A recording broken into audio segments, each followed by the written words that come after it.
함께 있습니다. 바울이 밀레도에서 사람을 에베소로 보내어 교회 장로들을 청하니 오매 그들에게 말하되 아시아에 돌아온 첫날부터 지금까지 내가 항상 여러분 가운데서 어떻게 행하였는지를 여러분도 아는 바니 곧 모든 겸손과 눈물이며 유대인의 관계로 말미암아 당한 시험을 참고 주를 섬긴 것과 유익한 것은 무엇이든지 공중 앞에서나 각 집에서나 거리낌 없이 여러분에게 전하여 가르치고 유대인과 헬라인들에게 하나님께 대한 회개와 우리 주 예수 그리스도께 대한 믿음을 증언하는 것이라. 보라, 이제 나는 성령에 매여 예루살렘으로 가는데 거기서 무슨 일을 당할는지 알지 못하노라.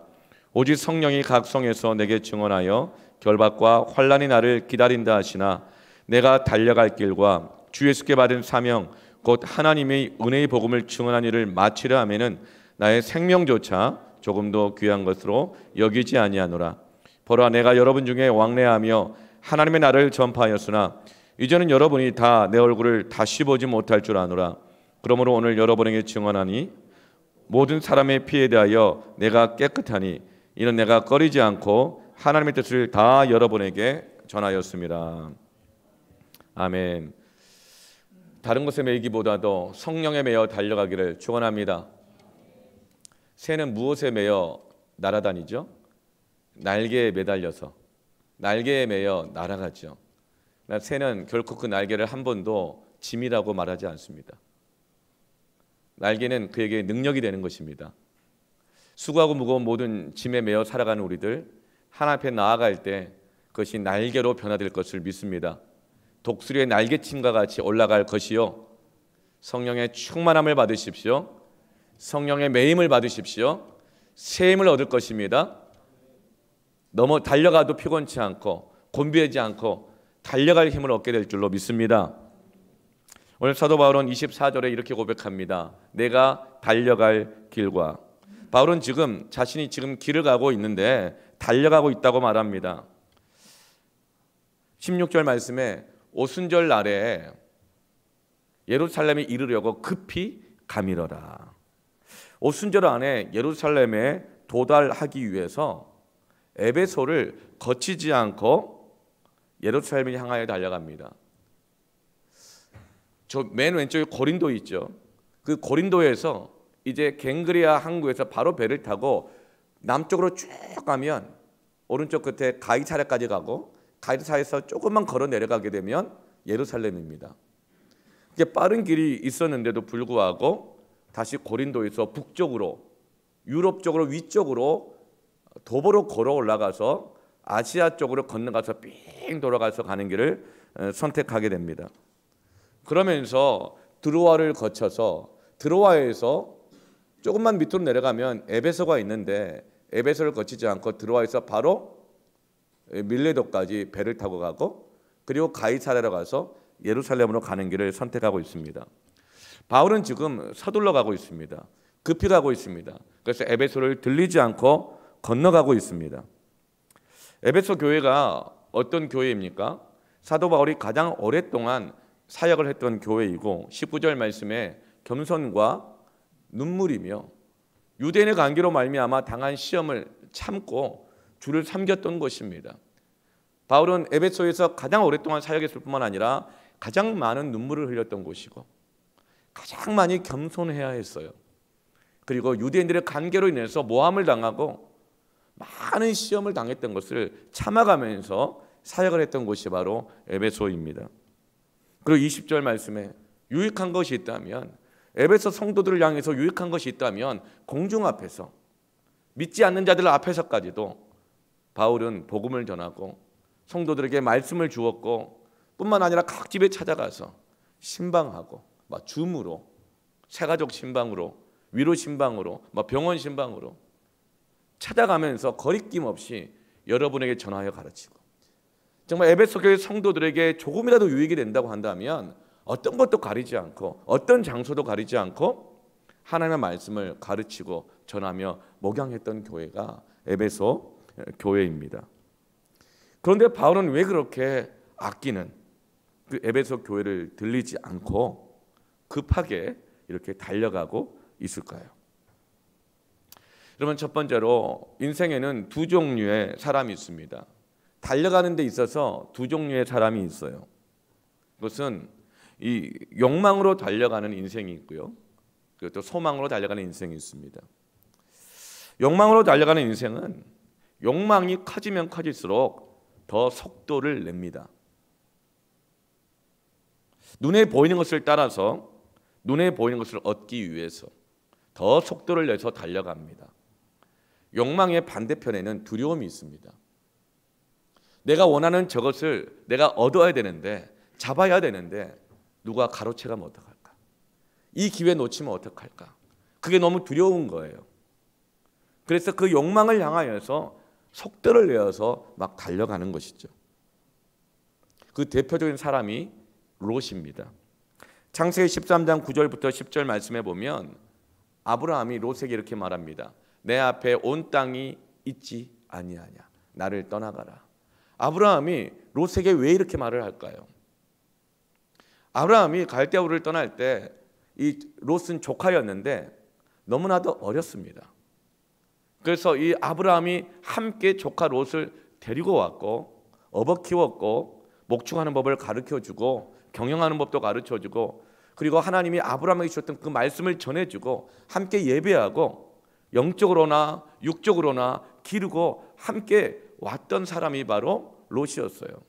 그런데 하나님이 주신 축복으로 인해서 소떼와 양떼가 많아지는 거예요. 그러자 아브라함의 하인들과 롯의 하인들이 서로 다툼이 일어났어요. 서로 더 땅을 차지하겠다고, 서로 더 목초를 차지하겠다고. 그래서 원망과 불평이 막 일어나는 거예요. 그래서 아브라함이 롯에게 말합니다. 롯아, 네 앞에 넓은 땅이 많이 있지 않느냐. 이렇게 계속 원망하고 불평하고 이렇게 있기보다는 그러면 차라리 네가 나를 떠나가라. 네가 원하는 걸 선택하고 떠나가라. 네가 좌하면 나는 우할 것이고 네가 우하면 나는 좌할 것이다.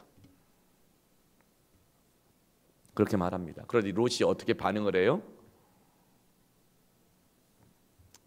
정상적이라면, 롯이 사람이라면 어떻게 해야 돼요? 삼촌, 지금까지 어릴 때부터 삼촌 덕에 내가 컸습니다. 배웠습니다. 목축하는 법도 배우고 사업도 배우고 경영도 배웠고, 또 무엇보다도 삼촌을 통해서 하나님의 말씀을 들었고 약속을 들었고 하나님의 인도를 받아왔습니다. 그러니 제가 어디를 가겠습니까? 원망한 것 용서하시고 불평한 것 용서하여 주십시오. 왜 원망과 불평과 다툼이 일어나요? 욕망이 커지니까. 욕망이 커지니까. 내가 지금까지 이 삼촌, 이 아브라함 집에 있었는데 이 소떼와 양떼가 늘어난 것이 그냥 늘어났겠어? 내가 수고하고 애쓴 게 있으니까 이만큼 늘어난 거지. 그러면서 이제 나도 내 몫을 찾아야겠다. 막 이런 이 욕심이 막 욕망이 커지는 거예요. 다툼이 일어나는 거예요. 원망이 일어나고 불평이 막 일어나는 것이죠.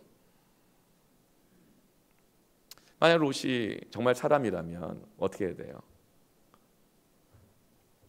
하나님 은혜가 여기 있고 약속의 말씀이 여기 있고, 그런 내가 어딜 가겠습니까? 제가 제 욕망을 좀 줄이고 함께 화목하며 제가 있겠습니까? 라든가, 아니면 삼촌, 하나님 주신 축복이 너무 크네요. 이제 이 땅이 좁아요. 그러니 이제 우리가 땅을 더 넓혀야겠습니다. 삼촌이 저보고 먼저 선택하라 그러시는데, 아니요, 어떻게 제가 그러겠습니까? 삼촌이 먼저 선택하십시오. 오히려 삼촌이 먼저 우하면 내가 좌하겠습니다. 삼촌이 좌하면 내가 우하겠습니다. 이렇게 말해야 되는 것 아니겠어요? 그래서 롯은 어떻게 말합니까? 10절에 이에 롯이 눈을 들어 요단 지역을 바라본지. 지금까지 롯은 어떻게 여기까지 왔습니까? 너무 어렸어요. 한치 앞을 몰라요. 그러나 삼촌 아브라함이 들려주는 하나님의 약속의 말씀, 삼촌의 그 믿음, 함께 예배하면서 눈에 보이진 않지만, 갈 바를 알지 못했지만 말씀 붙잡고 약속을 붙잡고 하나님을 붙잡고 여기까지 온 거예요. 그런데 이제 욕망이 커지자 어떻게 해요? 눈을 들어서 바라봅니다. 눈에 보이는 것을 쫓아가기 시작합니다. 소알까지 온 땅의 물이 넉넉하니. 뭘 봐요? 넉넉한 걸 보는 것입니다. 여호와께서 소돔과 고모라를 멸하시기 전이었으므로 여호와의 동산 같고 애굽 땅과 같았더라. 이제 눈에 보이는 것을 보고 판단하는 거예요. 욕망이 커지면 그래요. 눈에 보이는 것을 판단하고 저기가 넉넉하니까 저기가 하나님의 나를 인도하시는 땅일 거야. 하나님은 나에게 주시는 것일 거야. 눈으로 보고 판단하기 시작하고 하나님의 뜻을 가름하는 거예요. 그러면서 소돔 땅을 선택하고 가버리는 것입니다. 속도를 내서 가버리는 거예요. 삼촌이 말하기 전에, 누가 그 땅을 먼저 선점하기 전에 내가 먼저 선점하여서 눈에 보이는 것을 향하여 속도를 내서 가버리는 거예요.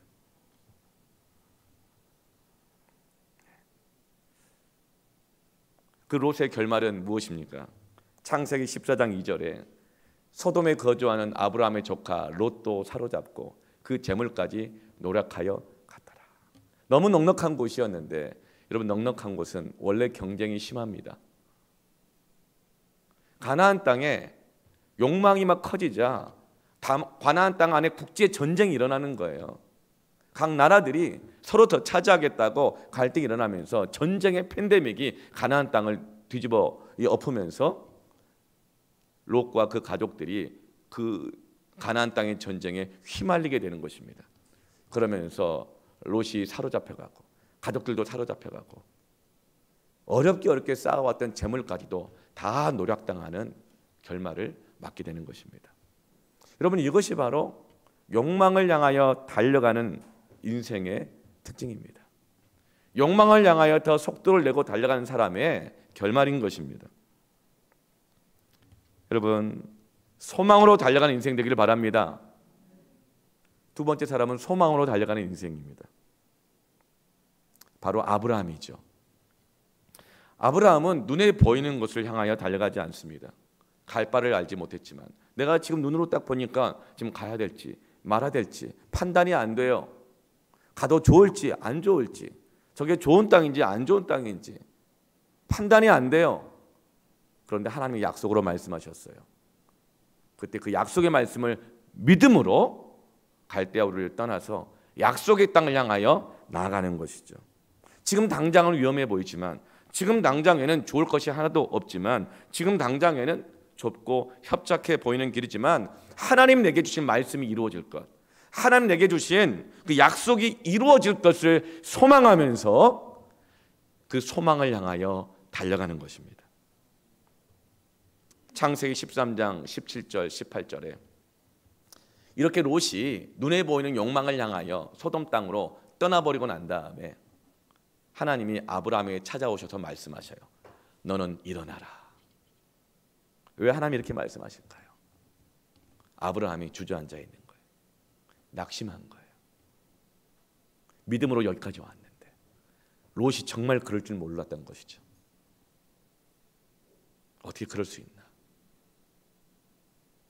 어떻게 내가 함께 키워왔는데 어떻게 그럴 수 있나? 또 아브라함은 롯을 너무 사랑한 거예요. 마치 아들처럼 여긴 거예요. 롯이 떠나버린 거예요. 선점에 가버린 거예요. 근데 간 곳이 어디죠? 소돔이에요. 하나님이 없는 곳이에요. 여러분, 넉넉한 곳을 선택하여 살아가는 것 나쁜 것이 아닙니다. 소돔 땅의 문제는 욕망을 채워줄 것은 넉넉하였지만 거기에는 하나님이 계시지 않는 곳입니다. 예배가 없는 곳입니다. 기도가 없는 곳입니다. 말씀이 없는 곳입니다. 무엇보다 하나님의 약속이 없는 곳입니다. 다만 넉넉한 곳일 뿐입니다. 그런데 롯이 그곳을 향해서 가버린 거예요. 아브라함 마음이 낙심돼요.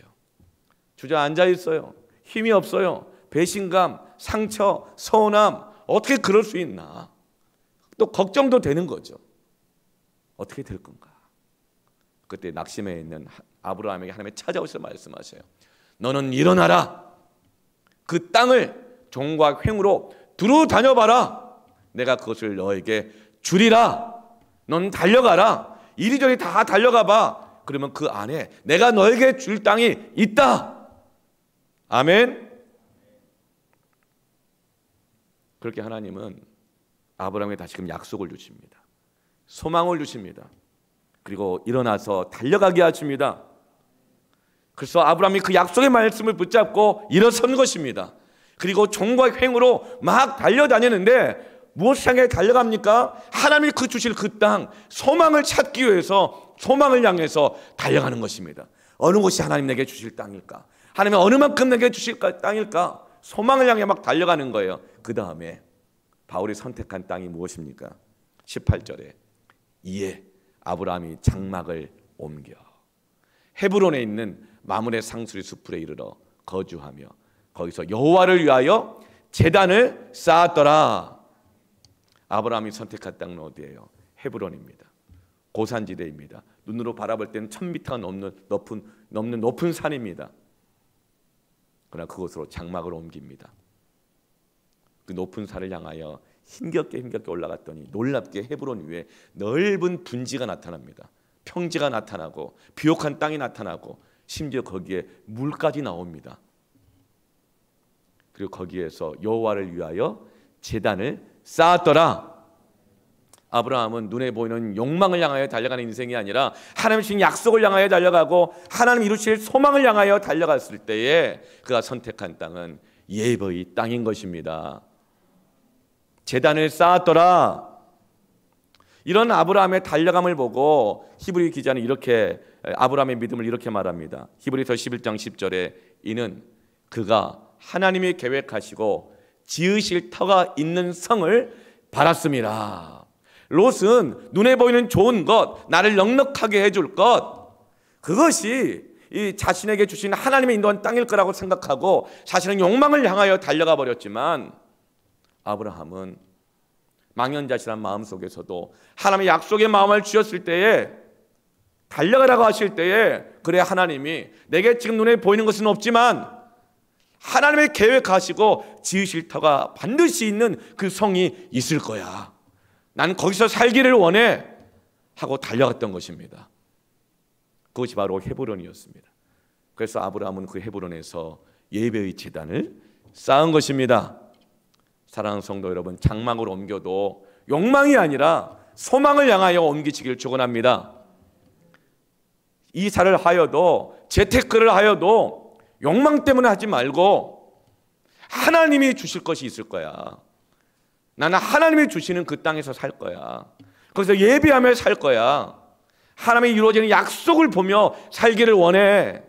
이런 그 마음으로 장막을 옮기시길 바랍니다.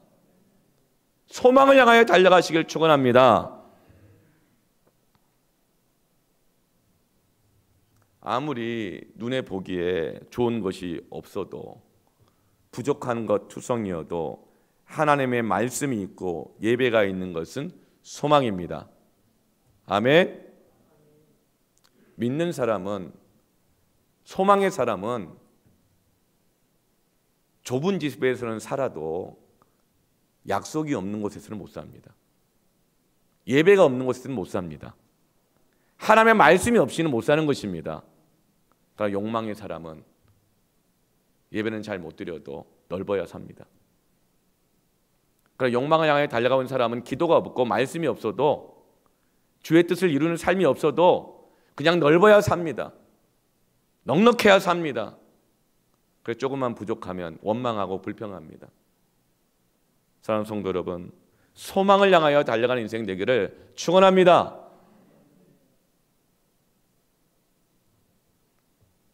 욕망에는 제어할 브레이크가 없습니다. 그래서 방향 전환이 안 돼요. 욕망을 향하여 달려갔다는 걸 언제 알아요? 사고 나서 알아요.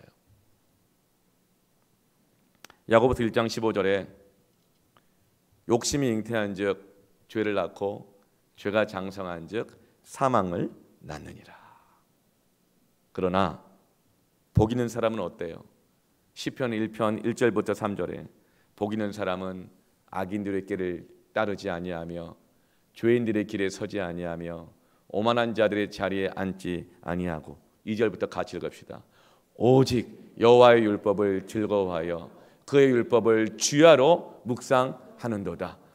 그는 시냇가에 심은 나무가 철을 따라 열매를 맺으며 그 잎사귀가 마르지 아니함 같으니 그가 하는 모든 일이 다 형통하리로다. 하나님이 주시는 형통을 사모하십시오. 바울이 지금 급하게 달려가는 것은 바울이 1차 전도 여행, 2차 전도 여행, 3차 전도 여행하느라 모든 눈물과 모든 수고와 모든 겸손과 모든 시험을 다 오래 참고 감당하였으니 얼마나 힘들었겠어요. 그러니 이제 나도 이제는 좀 여유 있게 살고 싶다.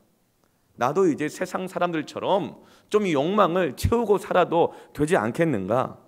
그러니 빨리 급하게 할 일 해치우고 이제는 내 인생 사는 거야. 내 인생 살고 싶어. 그래서 급하게 서두르는 것이 아니에요. 그래 빨리 일을 해치우려고 그러는 게 아니에요. 바울이 지금 급하게 달려가는 이유는 22절 말씀에 보라, 이제 나는 성령에 매여 예루살렘으로 가는데. 성령에 매여 지금 가는 거예요. 사실 바울의 마음속에 에베소 교회를 왜 안 들리고 싶겠어요? 왜 안 보고 싶겠어요? 왜 안 만나고 싶겠어요? 모든 겸손과 눈물과 에베소 교회 성도들에게 유익이 된다면 뭐든 다 하는 곳인데 왜 안 보고 싶겠어요? 그러나 들릴 수가 없으니까, 들려서는 안 되니까 에베소 교회 장로들만 따로 불러다가 언제까지 내가 밀레도 항구에 도착할 때니 서두르시오. 내가 에베소에 들릴 수 없습니다. 장로님들 와서 밀레도 항구에서 만납시다. 만나고 인사 나누고 기도 제목 나누고 나는 빨리 예루살렘으로 가야겠습니다. 바울이 왜 에베소 교회 성도들을 안 만나고 싶겠어요? 왜 거기에 머무르고 싶지 않겠어요? 당시 에베소 교회 성도들은 그 교회가 사도 바울의 하나님의 그 능력 있는 사역과 섬김을 통해서 에베소에 큰 붕이 일어났잖아요. 그래서 에베소 교회 가면 지하 3층, 건물 3층 크기의 지하 헌금 창고가 있어요. 헌물 창고가 있을 정도로 에베소 교회는 어마어마하게 큰 교회로 성장하고 부흥이 있었어요. 거기 가면 그 에베소 교회를 개척했는데 부흥시켰는데 사도 바울이 얼마나 대우를 받을 수 있겠습니까? 왜 바울이 에베소 교회 성도를 안 만나고 싶고 거기에 머물고 있고 싶지 않았겠어요? 그런데 성령에 매여 성령께서 바울을 끌고 가시는 거예요. 성령께서 바울의 마음에 자꾸 감동을 주시는 거예요. 지금 너를 해하려고 하는 유대인들의 이 모함을 피해서 북쪽으로 돌아갈 수밖에 없게 되었으니 시간이 많이 지체되지 않았느냐. 이제 곧 오순절이 될 텐데 예루살렘 교회는 기근을 만났다. 경제적으로 너무 힘들다. 핍박을 통해서 많은 성도들이 흩어져 있다. 사도들이 너무나 고통을 겪고 있다. 그런데 오순절이 되게 되어지면 많은 사람들이 예루살렘에 모이게 된다.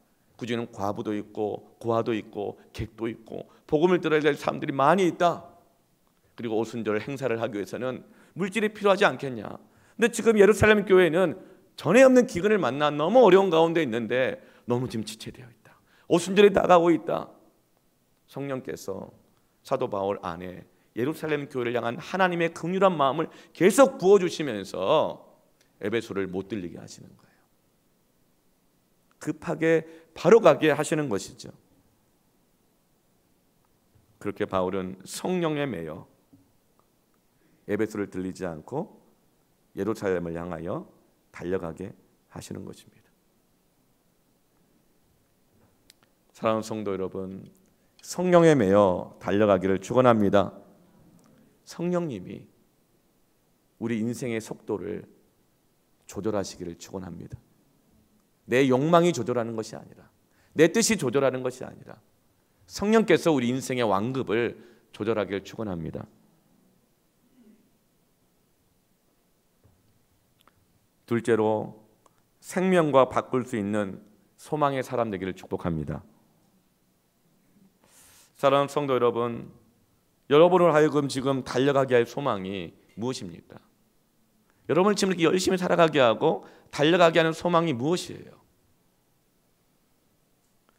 사실 우리는 그리스도인들은 성령께서 보여주시는 소망, 하나님이 이루실 그 소망이 없으면 달려갈 힘도 없고 열정도 안 생기죠. 여러분, 그때 마귀가 욕망을 딱 보여주는데 그 욕망을 붙잡기 시작하면 그때부터는 우리 인생의 속도를 마귀가 주관하기 시작하는 것입니다. 그리스도인들은 소망이 없을 때 지칩니다. 그러나 그때 마귀가 욕망을 보여주신다는 것을 기억하십시오. 그때 우리는 아브라함처럼 일어나서 하나님이 지으실 터가 있는 성을 바라보면서 약속을 바라보면서 소망을 향하여 예배하고 하나님께 나아가십시오. 바울은 에베소 교회 장로들을 불러서 그가 이렇게 에베소를 들리지 않고 급히 가는 이유를 설명합니다. 자신의 소망을 말합니다. 그것이 바로 24절 말씀이에요. 내가 달려갈 길과 주 예수께 받은 사명, 곧 하나님의 은혜의 복음을 증언한 일을 마치려 하면은, 사명을 마치려 하면은 나의 생명조차 조금 더 귀한 것으로 여기지 아니하노라. 지금 바울은 어떤 소망을 얘기해요?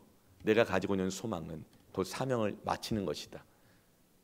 나에게 하나님 약속을 주셨고 말씀을 주셨고 나를 통해서 이루고자 하시는 그 사명, 그것이 이루어지는 것, 마치는 것을 보기를 원하는 그 사명, 그 소망. 근데 그 소망은 내 생명과 바꾸어도 결코 아깝지 않다. 여러분, 소망이 무엇이 정말 소망일까요? 그것은 바꿔도 아깝지 않은 것이 소망입니다. 뭐 좀 돈 주고 값을 지불했어요. 그리고 나서 아예 비싸기만 해. 아예 아까워. 괜히 했어.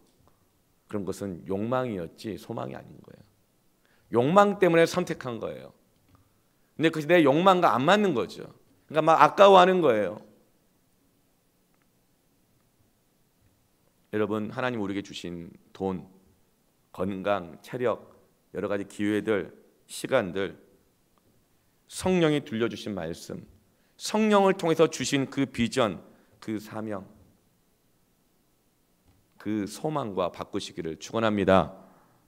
처음에는 미약하지만 나중에는 심히 창대할 것이고 현재는 고난이지만 장차 올 영광과 좋게 비교할 수 없다는 것을 내가 믿기에 나의 40대를 하나님이 이루실 그 소망과 바꿀 수 있는 것입니다.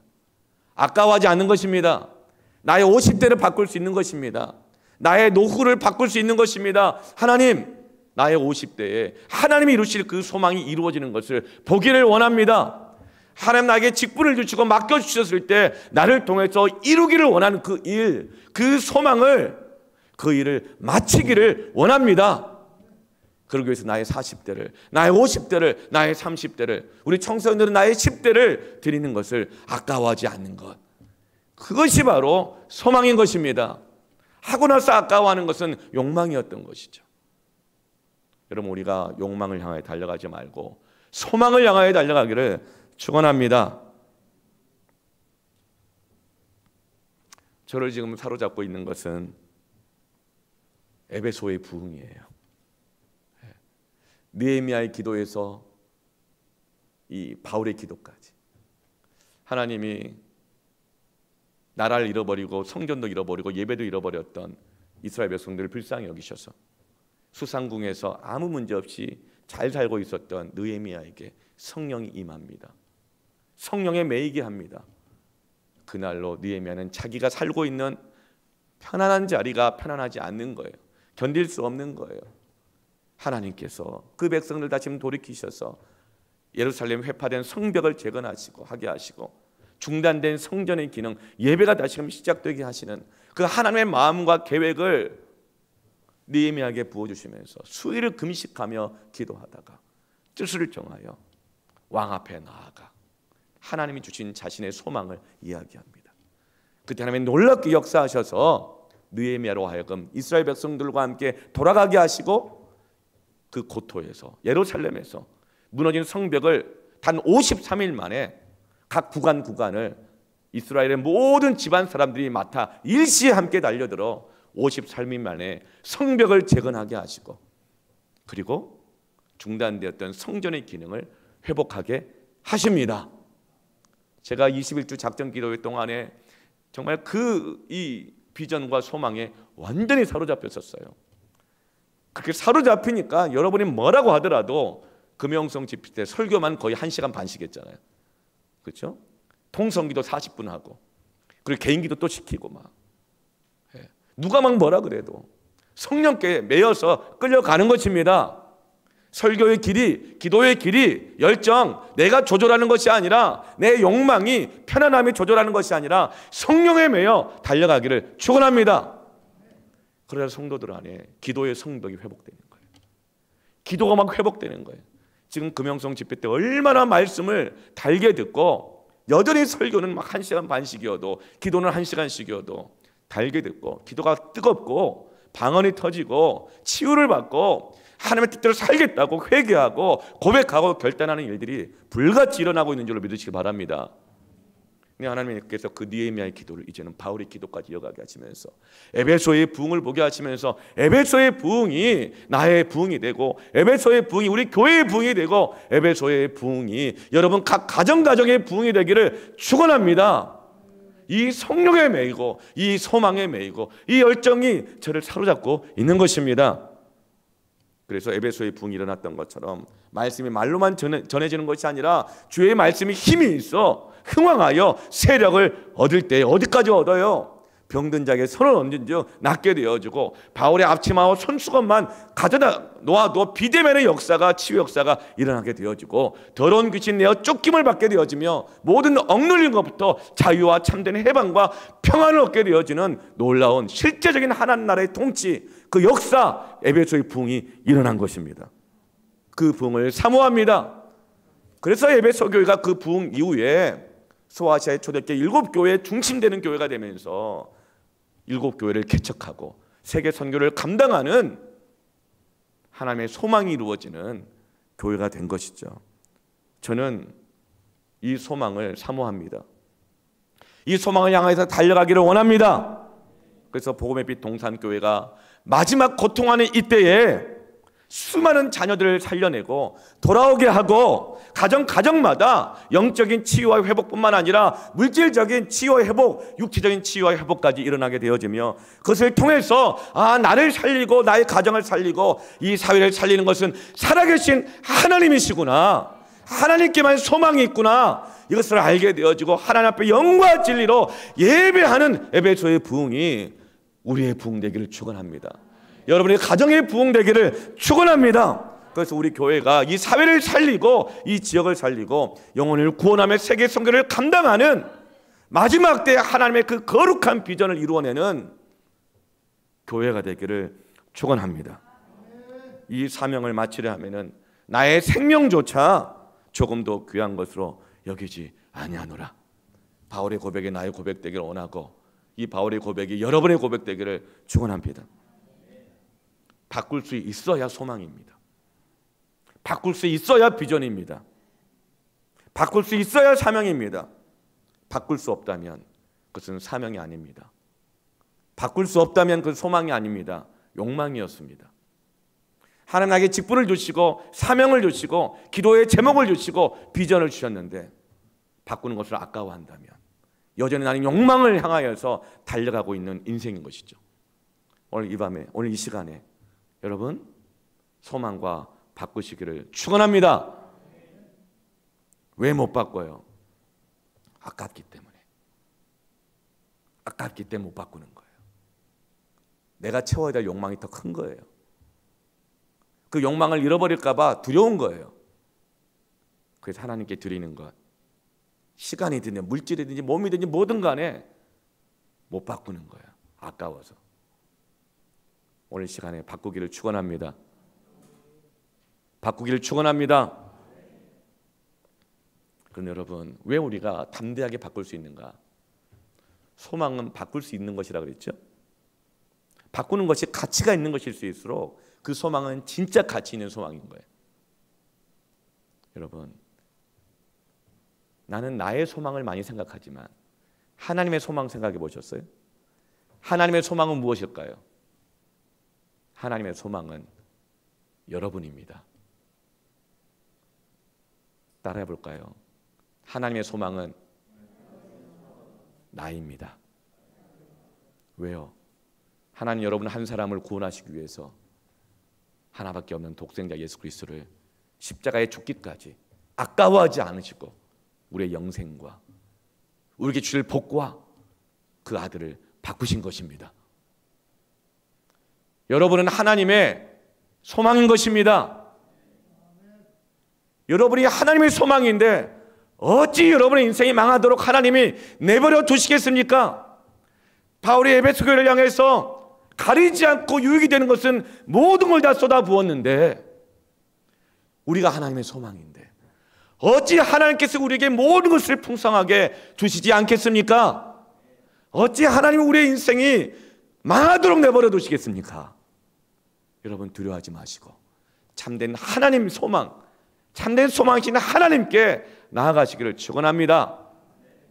하나님이 이루실 그 소망, 내게 주신 약속, 그 사명을 마치려 하면은 생명도 아까워하지 마시고 하나님께 내어 드릴 때에 현재 권하는 장차올 영광과 좋게 비교할 수 없느니라.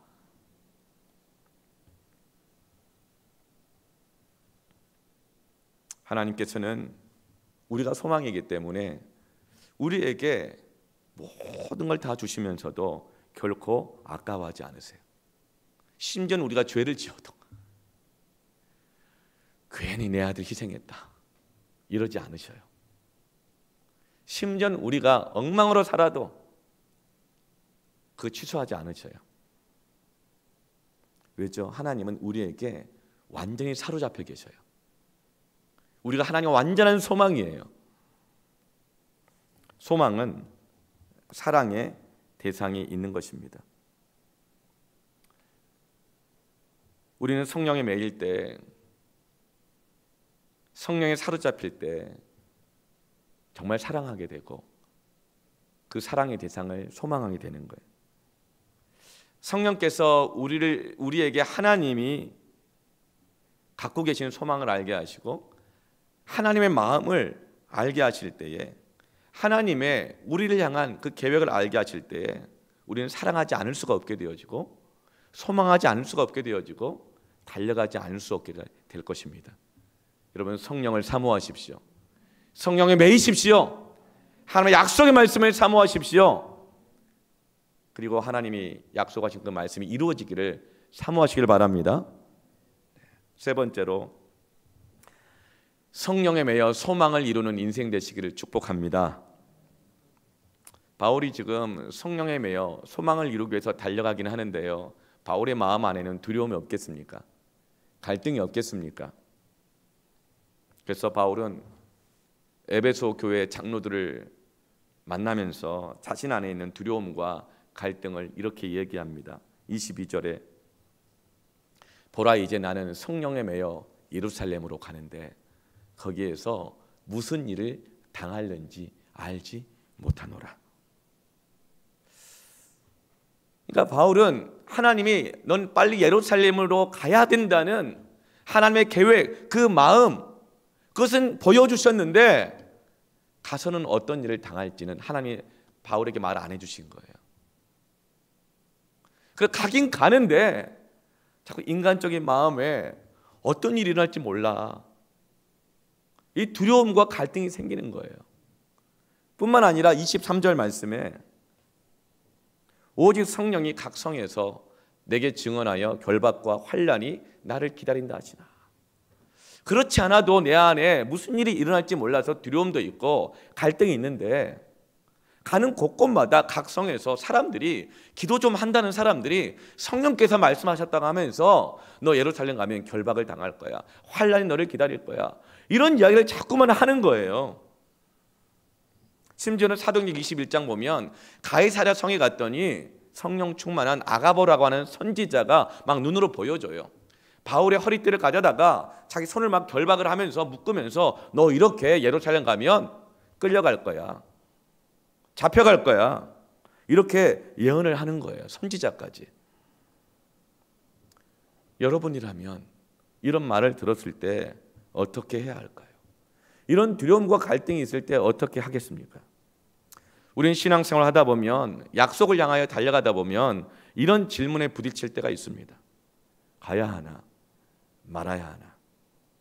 해야 하나 말아야 하나, 바꿔야 되나 말아야 되나, 드려야 되나 말아야 되나.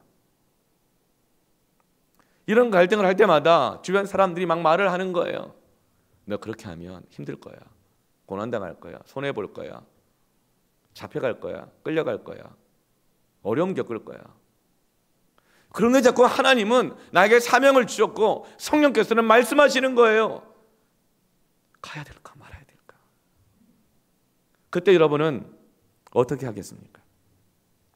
예수님이 겟세마네 동산에서 누가복음 22장 42절에 이르시되 아버지여, 만일 아버지의 뜻이거든 이 잔을 내게서 옮기시옵소서. 주님, 이 잔을 내게서 옮겨주십시오. 내가 감당하기 어렵습니다. 나는 그 많은 그릇이 안 됩니다. 나는 그런 어려움을 감당할 그릇이 안 됩니다. 나는 몸도 약하고, 나는 시간도 없고, 나는 먹고 살기도 힘들고, 지식도 부족하고, 나이도 많이 들었고, 나는 그럴 만한 그릇이 안 됩니다. 이 잔을 내게서 옮기시옵소서. 그러나 내 원대로 맛이 없고 아버지의 원대로 되기를 원하나이다 하시니, 주님 안에도 이런 갈등이 있었어요. 그러나 주님은 아버지의 원대로 하나님의 뜻이 이루어지기를 원합니다. 나는 그 소망을 향하여 가겠습니다. 결단했던 것처럼 사도 바울도 대답하는 거예요. 내가 달려갈 길과 주 예수께 받은 사명, 곧 하나님의 은혜의 일을 마치려 하면은 내 생명조차 조금 더 귀한 것으로 여기지 아니하노라. 사도 바울은 에베소 교회 장로님들에게 말하는 거예요. 나도 에베소 교회 가서 만나고 싶습니다. 부흥한 에베소 교회에서 담임 목사하면서 좀 이제는 내 인생의 마지막 말년인데 있고 싶습니다. 그러나 나는 하나님이 내게 주신 그 사명을 이루기 위해서 가겠습니다. 거기 가면 고난이 있을 것입니다. 그러나 나는 내가 달려갈 길을 가겠습니다. 왜냐하면 그것이 나의 사명이요 나의 소망이기 때문입니다. 그러면서 바울은 달려가는 거예요. 사랑하는 성도 여러분, 성령에 매여 소망을 이룬 인생 되기를 축원합니다. 후회할까 봐 두려워하지 마십시오. 모세가 이스라엘 백성들에게 말합니다. 출애굽하고 나서 하나님이 주신 약속의 말씀 붙잡고 이스라엘 백성들과 함께 출애굽을 했어요. 40년을 걸어왔어요. 산전수전 많은 어려움과 고통을 겪었지만 주님 주신 말씀 붙잡고 왔어요. 그리고 가나안 땅의 목전에 딱 왔는데 이스라엘 백성들이 주저하는 거예요. 머뭇머뭇거리는 거예요. 두려워하고 갈등하는 거예요. 약속의 땅 가나안까지 왔는데 가야 될까 말아야 될까, 들어가야 될까 말아야 될까. 왜요? 40년 인생 광야에서 적응될 대로 다 적응된 거예요. 근데 가나안 땅 가면 안악자손이 있고 거인족이 있고 철병거가 있고 막 싸워야 되고, 그러다 보면 40년간 버텨왔던 우리 가정, 40년간 버텨왔던 먹고 사는 것들, 하나님이 다 주신 것임에도 불구하고 그것마저도 잃어버리면 어떻게 될까? 가나안 땅 들어가서 다 잃어버리고 잡혀가면 어떻게 될까? 손해보면 어떻게 할까? 머뭇거리는 거예요. 그러자 민수기 23장 19절에 모세가 이스라엘 백성들이 이렇게 말합니다. 같이 한번 읽어볼까요? 하나님은 사람이 아니시니 거짓말을 하지 않으시고 인생이 아니시니 후회가 없으시도다. 어찌 그 말씀하신 바를 행하지 않으시며 하신 말씀을 실행하지 않으시랴. 아멘. 사랑하는 성도 여러분, 하나님은 말씀하신 것을 반드시 이루시는 하나님이십니다. 후회가 없으신 하나님이십니다. 하신 말씀을, 우리에게 주신 소망은, 우리에게 주신 사명은 반드시 실행하시는 하나님이십니다. 그러니 두려워하지 말고 들어가자는 것입니다. 하나님의 영광을 주실 것입니다. 그리고 바울은 고백합니다. 26절에 그럼 오늘 여러분에게 증언하거니와 나는 모든 사람의 피에 대하여 내가 깨끗하다. 모든 사람의 피에 대하여 내가 깨끗하다. 27절에 내가 꺼리지 않고 하나님의 뜻을 다 여러분에게 전하였습니다. 에베소 교회 장로님들 보고 나 에베소 교회 안 들려도 미련이 없습니다. 후회가 없습니다.